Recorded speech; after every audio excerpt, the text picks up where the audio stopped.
नमस्कार, माझे नाव रय्यान अमीन मोमीन आहे. मी इयत्ता 6वी शिकत आहे. माझे बोधकथेचे नाव संघर्ष हेच जीवन आहे.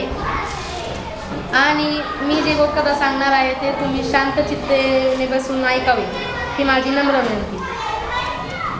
ईगल म्हणजे गरुड हे जेव्हा 40 वर्ष किंवा त्याचे 50 वर्ष पूर्ण होतात तेव्हा त्याची चोच वाकडी होऊन त्याचे पंजेसुद्धा वाकडे होतात आणि त्याचे पंख जाड होतात आणि जड होऊन जातात.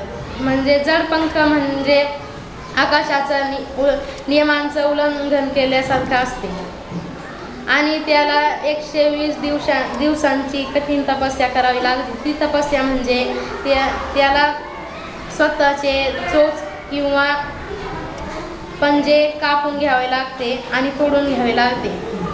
ते जेव्हा परत येते तेव्हा त्याचे पंख त्याला फाडून टाकावे लागतात आणि ते पंख जेव्हा परत येतात त्याला तो पहिल्यासारखा होतो.